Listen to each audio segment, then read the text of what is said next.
Hello friends, welcome to SST की पाठशाला। और आज हम लोग डिस्कस करेंगे क्लास 8 चैप्टर 1 हिस्ट्री।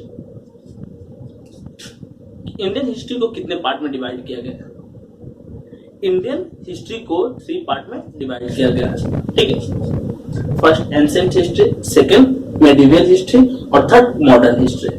ठीक, तो जानेंगे हम लोग, क्योंकि एंशिएंट हिस्ट्री क्लास 6 में पढ़ना है, मेडिवल जो है वो 7th में पढ़ना है और मॉडर्न हिस्ट्री जो है वो क्लास 8 में पढ़ना है। ठीक है, सो आज हम लोग जानेंगे डिफरेंट टाइप्स जो आपके मॉडर्न हिस्ट्री में जो पीरियोडाइजेशन है। ठीक है, इस टाइम में कौन कौन से इंपॉर्टेंट इंसिडेंट हुए थे, इंडियन हिस्ट्री में क्या इसका इंपॉर्टेंट रोल है, कौन कौन से इंपॉर्टेंट पर्संस थे, इसके बारे में चैप्टर वाइज हम लोग कवर करेंगे। ठीक है, सबसे पहले हम जानते हैं मॉडर्न हिस्ट्री का जो ड्यूरेशन है, जो टाइम पीरियड है, वो कब से कब तक है। मॉडर्न हिस्ट्री का टाइम पीरियड जो है 1752 टिल डेट, मींस आज से एक दिन पहले भी आप ले सकते हो, उनको मॉडर्न हिस्ट्री का पार्ट है। 1750 का मींस क्या हुआ कि जिस टाइम 1750 के बाद ब्रिटिशर्स जो थे वो पावर में आए इंडिया में, इससे पहले मुगल इंपीरियर जो थे वो पावर में थे।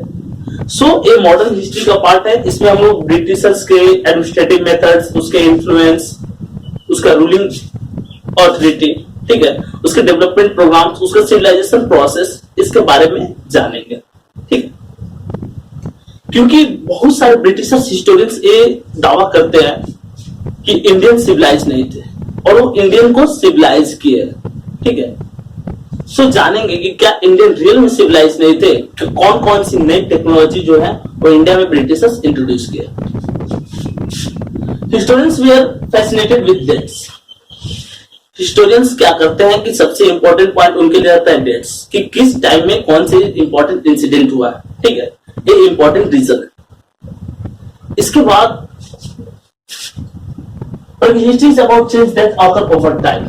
हिस्ट्री होता क्या, तो जो डिफरेंट चेंजेस होते हैं टाइम टू टाइम, वो आपका हिस्ट्री होता है। जैसे कि एंशिएंट टाइम में वेल सेटल्ड सिविलाइजेशन नहीं था, मॉडर्न टाइम में उससे ज्यादा इंप्रूव हुआ सिविलाइजेशन, नए नए टेक्नोलॉजी इंट्रोड्यूस हुए, और मेडिवल और उसके बाद मॉडर्न टाइम में मेडिवल और एंशिएंट के कंपेयर में काफी अच्छे टेक्नोलॉजी इंट्रोड्यूस हुए। सो इसके बारे में ही जानना हिस्ट्री कहलाता है।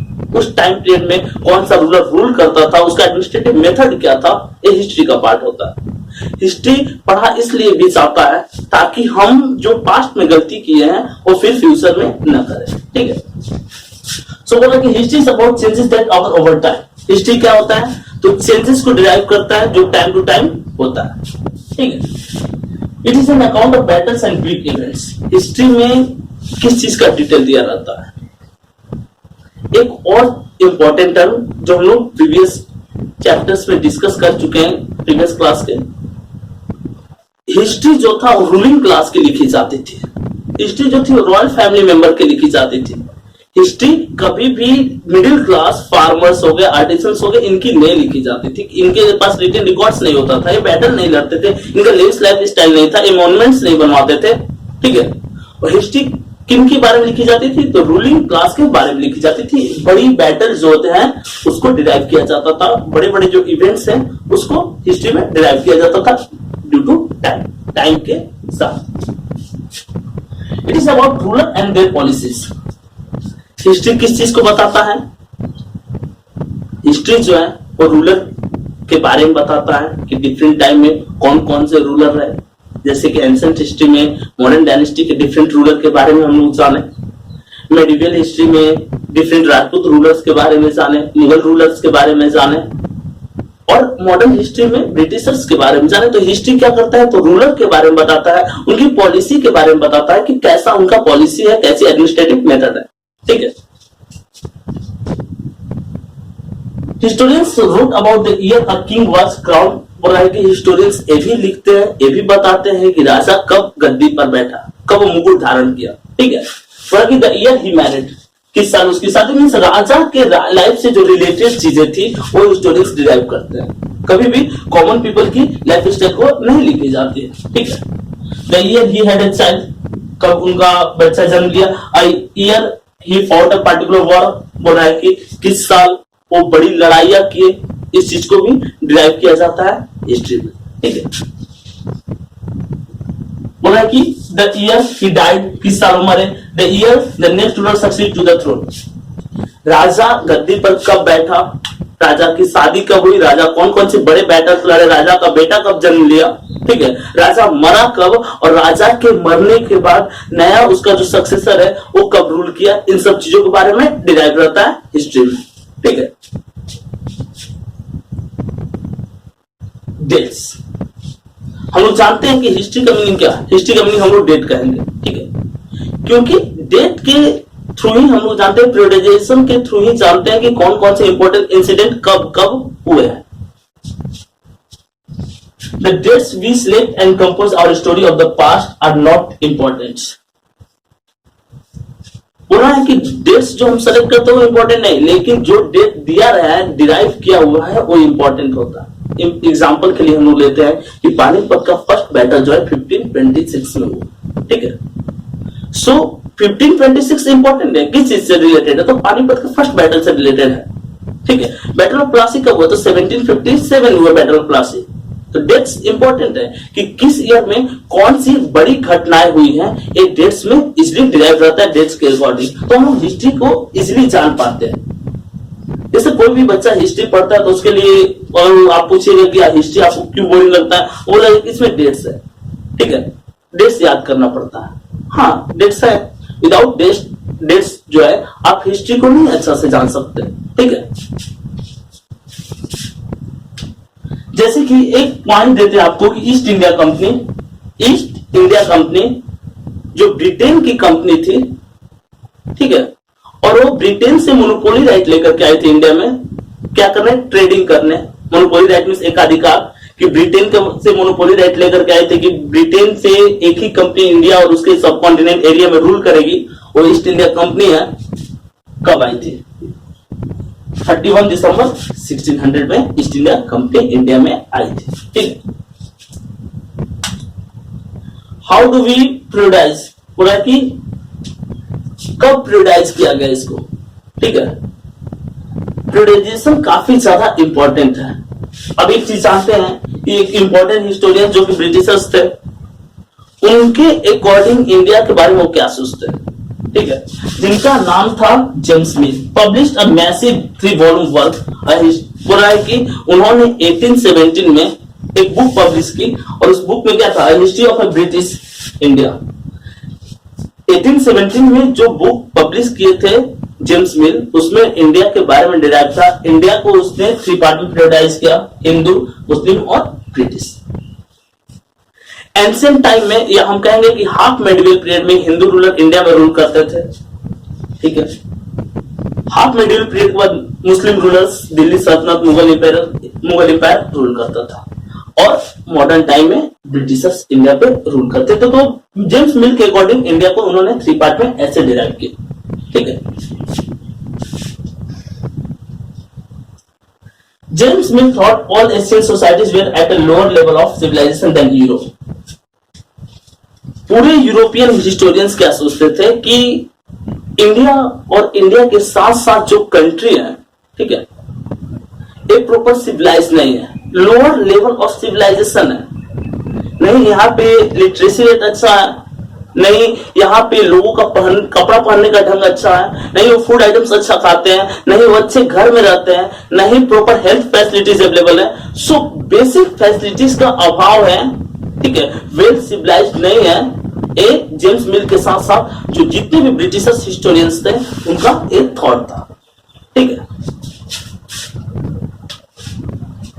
जानते हैं हम लोग इंडियन हिस्ट्री को 3 पार्ट में डिराइव किया गया है, एंशिएंट, मेडिवल और मॉडर्न हिस्ट्री। एंशिएंट, मेडिवल और मॉडर्न। और एक बात आप माइंड में रखिएगा, एंशिएंट हिस्ट्री कब से कब तक को बोला जाता है, मॉडर्न हिस्ट्री कब से कब तक को बोला जाता है, और मेडिवल हिस्ट्री कब से कब तक को बोला जाता है।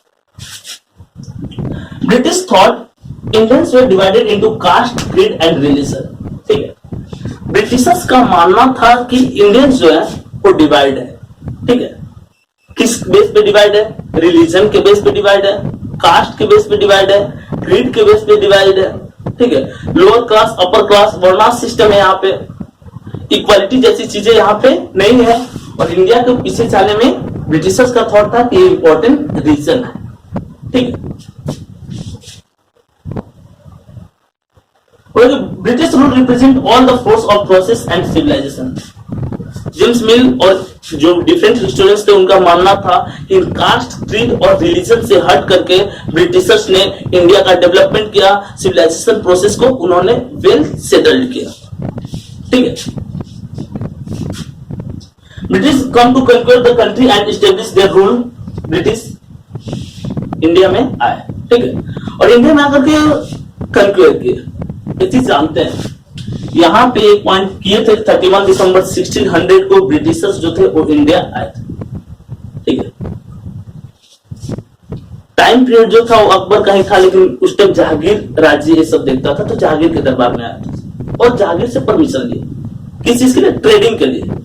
और ऐसा नहीं कि ब्रिटिशर्स जिस साल आए उसी साल से वो इंडिया पे कंट्रोल कर लिए, कंट्रोल कर लिए, नहीं, 150 इयर्स तक वेट किए। 150 इयर्स मीन 1757 अप्रॉक्स, ठीक है। बैटल ऑफ प्लासी तक, बैटल ऑफ प्लासी से पहले इन्होंने कोई बड़ी लड़ाइयां नहीं की, जहां पे इनका जो मेथड है पता चले कि ये करने क्या है। ये 150 इयर्स तक ट्रेड करते रहे, व्यापार करते रहे, और व्यापार करते के ड्यूरेशन ये समझे कि इंडिया पे रूल कैसे किया जा सकता है, किस चीज की यहाँ पे कमी है। तो यूनिटी की कमी थी, डिफरेंट रूलर्स के बीच में आपस में फाइट करते थे। डिवाइड एंड रूल वाले प्रोसेस से ब्रिटिशर्स आगे बढ़े, और हम लोग जानते हैं 1757 के बाद वो बैटल लगातार जीतते गए और इंडिया पे कंट्रोल के लगभग 200 इयर्स तक इंडिया पे वो रूल किए, ठीक है। सो 150 इयर्स तक वो क्या की वॉच किए, देखिए बस कि इंडिया क्या है, सिविलाइजेशन प्रोसेस क्या है, ठीक है। और अभी लोकल नवाब्स एंड राजास, जो लोकल नवाब्स और राजास थे वो वेल एडमिनिस्ट्रेटिव सिस्टम्स फॉलो नहीं करते थे, कंट्रोल वो अच्छा से नहीं कर पा रहे थे, उनके बीच में डिसयूनिटी थी, जिसका ब्रिटिशर्स फायदा उठाया। This kind of political, economic, social and cultural changes. और जेम्स मिल और उनके जैसे हिस्टोरियंस का मानना था कि ब्रिटिशर्स के इंट्रोड्यूस होने के बाद ही क्या वो पॉलिटिकल चेंजेस हुआ, इकोनॉमिक चेंजेस हुआ, सोशल चेंजेस हुआ और कल्चरल चेंजेस हुआ। पॉलिटिकल, इकोनॉमिक, सोशल और डिफरेंट कल्चरल चेंजेस हुआ, ठीक है। ये किनका मानना था, तो जेम्स मिल का मानना था, ठीक है। It is referred to as the colonisation. Political, economical, social changes को ही कोलोनाइजेशन बोला गया, ठीक है। और ब्रिटिशर्स के लिए हम लोग एक कॉलोनियल कंट्री थे और हमारे लिए ब्रिटिशर्स एक इंपीरियल कंट्री थे। जिस कंट्री पे रूल किया सर, जहां पे जाकर कॉलोनी फॉर्म किया सर, वो कॉलोनियल कंट्री कहलाता है, और जिस जो रूल करता है वो इंपीरियल कंट्री कहलाता है, ठीक है। एक चीज जानेंगे हम,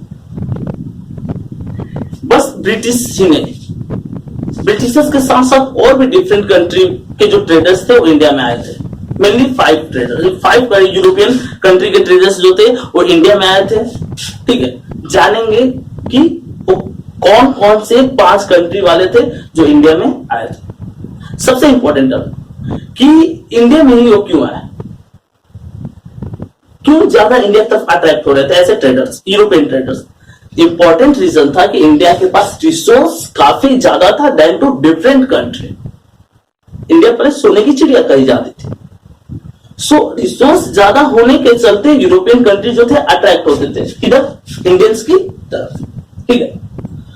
जो 5 कंट्री हैं, ठीक है। पोर्टुगीज, एक क्वेश्चन अगर पूछा जाए कि सी रूट का खोज किसने किया था यूरोप से इंडिया के बीच में, तो वास्को डी गामा किया था, ठीक है। वो एक पोर्टुगीज था, पुर्तगाल का रहने वाला था, ठीक है। डच का मीन्स क्या, पहले का हॉलैंड, और आज के नीदरलैंड वाले को डच कहते हैं, वहां का लैंग्वेज भी डच है, वहां के लोग को भी डच कहते हैं, ठीक है। उसके बाद ब्रिटिशर्स है, इंग्लिश मैन जिसको कहते हैं हम लोग, ठीक है। फिर आपके डेनिश आए, डेनिश मीन्स डेनमार्क वाले, और लास्ट में फ्रांस वाले आए। सो पार्ट 1 में हम लोग इतना पॉइंट कवर किए, और जो रिमेनिंग पॉइंट है उसको हम लोग पार्ट 2 में कवर करेंगे, ठीक है। सो ऐसे अमेजिंग वीडियो के लिए आप एसएसटी की पाठशाला को लाइक करें, सब्सक्राइब करें और शेयर करें। मिलते हैं नेक्स्ट वीडियो के साथ।